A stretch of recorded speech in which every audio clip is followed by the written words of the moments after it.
what is important is kung paano natin binubuo yung ating tahanan na nakabase sa banal na pamilya. Building our homes for God and hope.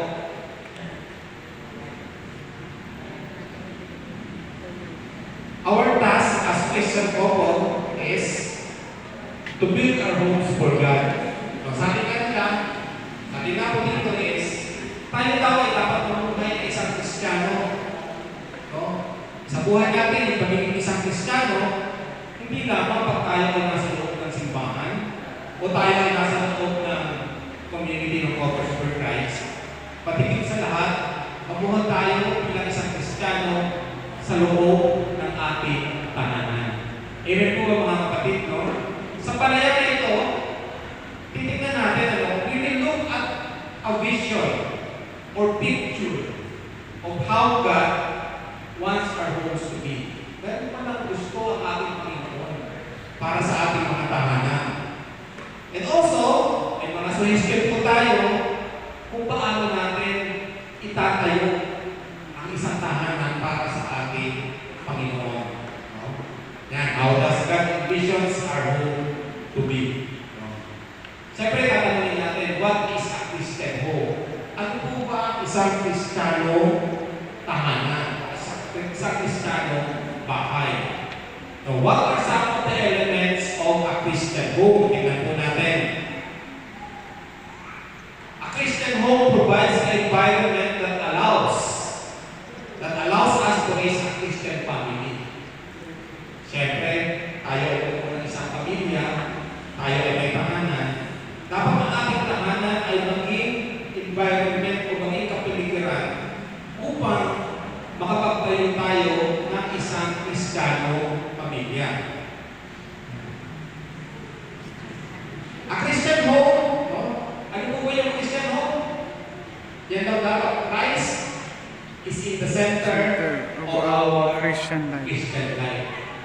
Mga kapatid, especially tayo ay dito sa Couples for Christ, sino ba ang sentro ng ating Kristiyano pamumuhay?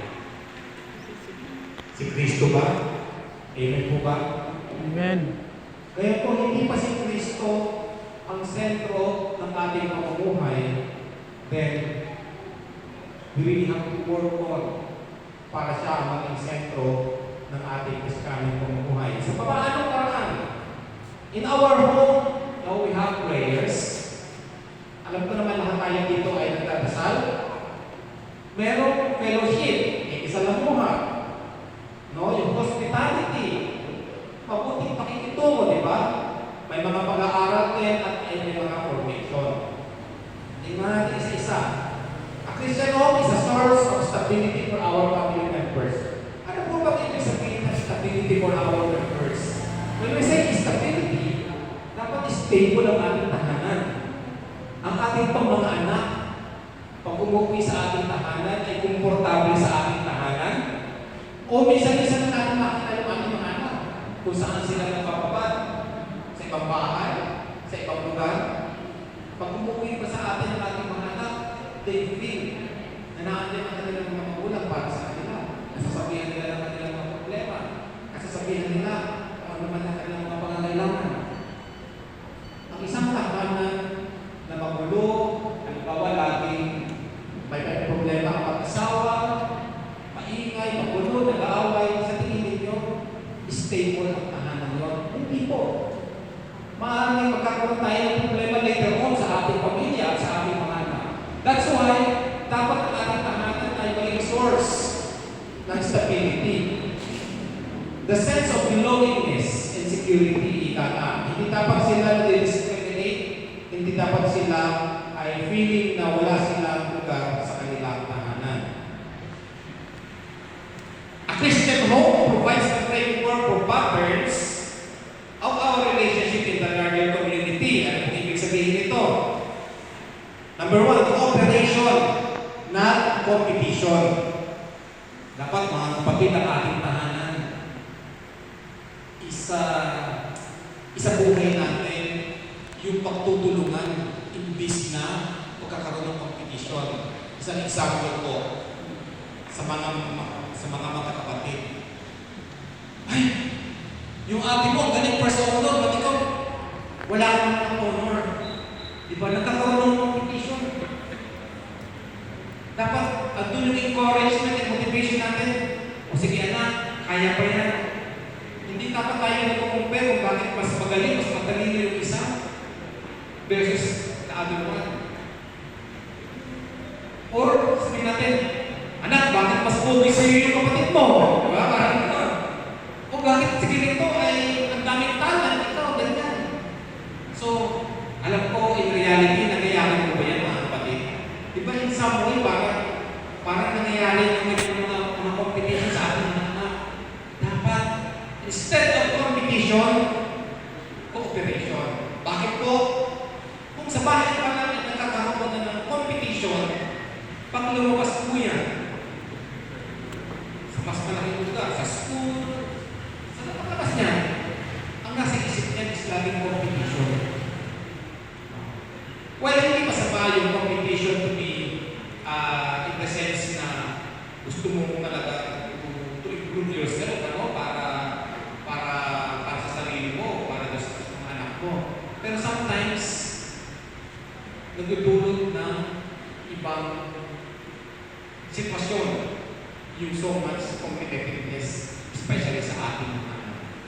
Diba? Kaya nga po, diba sa school ngayon, inalis na yata yung dati may mga valedictorian o may mga first honor. Ano lang ginawa ngayon? Parang high honors. Maganda na lang yung mga marami ngayon. Kasi nga, they want to eliminate yung, uy, bakit siya ang top honor? Parang gano'n siya ang first honor. Siya ang pinakamagaling. Siya ang pinakamagaling. So ngayon, ang awarding sa school is, lahat kayo high honor. Hindi mo malaman kung sino talaga yung number one. Diba? Basta pumasok ka sa range ng plate na yun, you are included in the high honors. So dapat mga kapatid, mas pakuran natin ang cooperation. Dapat magtutulungan. I-encourage natin ang ating mga anak na dapat ay magtulungan sila is na maglaban. Faith versus fear, no? Yung pananampalataya kaysa sa takot. Dapat mas i-encourage natin ang ating mga anak na kaya mo yan. Kaya mo yan. Hindi yung, pag hindi mo yan ginawa, lagot ka. Diba? We still fear sa ating mga anak. Pag lumabas yan sa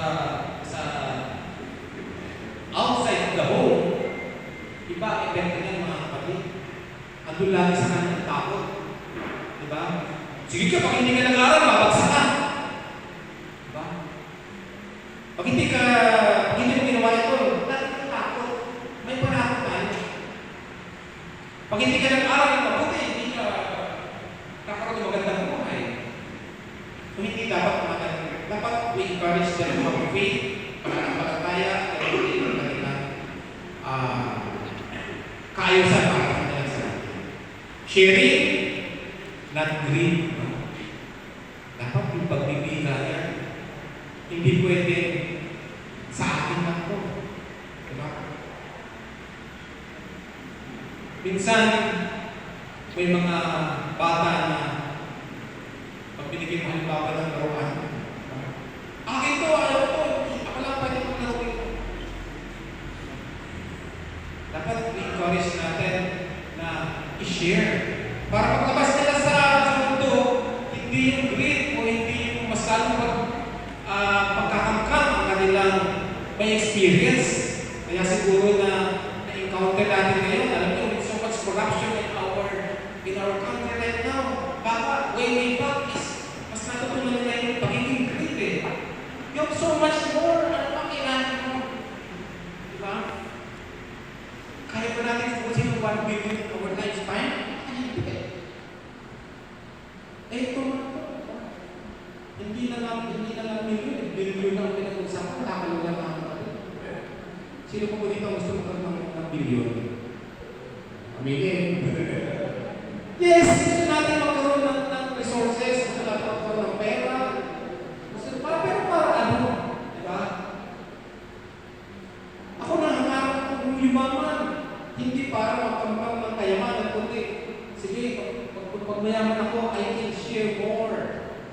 give more. Diba? Sana ganoon din po kayo.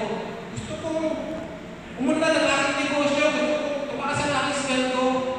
Para I can give more, I can share more sa mas nakakailangan. Amen po ba mga kapatid? Amen. Sharing, not greed. And of course, love, not self-concern. Yung pagmamahal. Tayo naman dito sa community, lagi natin sinasabi, of course, love. No? Hindi lang yung sarili natin. Next, a Christian home is our center and base for evangelization. Sa tahanan pa lamang po natin ay napapractice na natin yung evangelization. Alam naman po natin ang ating community is an evangelistic community. Ano po? We encourage people to join the church. We encourage people to join our community. However, dapat sa ating tahanan pa lamang ay maging sentro na ng evangelization. Sa paano paraan? Sa pagsasaayos po ng ating pamilya. Walk na po. How can we evangelize other couples? How can we evangelize other family? Kung tayo mismo yung ating pamilya ay iba ang nakikita ng ating mga kapitbahay, diba? It's good kung nakikita nila tayo, yung pamilya niya, nagsisimba tuwing linggo, o tuwing araw ng Panginoon, yung pamilya niya, nakikita natin at yung prayer meeting. Diba? Nakakalungkot na lamang po minsan, ano po? Sino po hindi ko nakaka-garden homes? Minsan nakakalungkot at yung prayer meeting kami sa aming tahanan. Mas malakas pa yung tulog ng video ko sa aming kapitbahay. Ako iyak sa aming mga kasama. Diba? But our home should be a source of evangelization. At tulungan po natin yung ating mga anak. Diba? Hindi yung mag-invite para mag-join yung ano. But ipakita nila na sila din kaya nila pakita sa sarili nila to be sharing with others and be a role model para sa kanilang community. What are the characteristics of a Christian home? Characteristics of a Christian home, first is, andyan po yung faith. Ano ba yung faith na yan? Faith. A place where the Lord Jesus reigns. Una pong karakteristik ng ating tahanan, dapat andyan ang pananampalataya. Ito daw po ang lugar ng ating Panginoon Jesucristo ay nagahari. Tanong ko mga kapatid, ang ating bubong mga tahanan ay si Kristo ang nagahari. Pangalawa, a place where prayers and scriptures form an integral part of the family and family life. Ayon naman sa Focus for Christ, lagi nating ini-encourage na dapat magkaroon tayo ng panalangin at babasa ng Biblia sa ating tahanan. So, kasama po yan sa pag-build natin ang ating tahanan. At isa sa mga characteristics sa Christian home, dapat mayroong pananampalataya. At sa pananampalataya, andun ang panalangin at pagbabasa ng Biblia. Ganon din po, ang tahanan is a place where the goodness of the Lord is recounted and remembered often. How many times nakausap niyo po yung inyong mga anak na napag-usapan niyo po yung mga blessings ng ating Panginoon? Napapag-usapan niyo po ba yan? Halimbawa, kasama kayo mag-lunch o mag-dinner? How many times na napag-usapan niyo ang ating Panginoon? Baka naman iba-iba ang mga topic, di ba? But in building our Christian home, mga kapatid, and the characteristic of a Christian home, dapat kasama po yan sa mga ginagawa natin. Pangalawa, service love. So, una na po, ang characteristics is pananampalataya, service love, or paglilingkod. Ano po ba yung naman ng service love? A place where each member of the family is eager to serve others. Tahanan daw po natin ay ang lugar kung saan tayo ay handang maglingkod sa ating mga kapatid. Handa po ba tayo mga kapatid? Pag may dumating po na brothers or sisters o even ibang tao na hindi member ng community at nangangailangan ng tulong, are we willing to help them? Ano po? Yes. The father leads. Ito kahapon, dalawang Christian husband. Ang ama ang nag-lead sa isang tahanan. Amen po ba? Amen. Meron po ba dito ang mamumuno o pag-lead ng isang tahanan ay yung asawa? Wag na po kayo mahiya.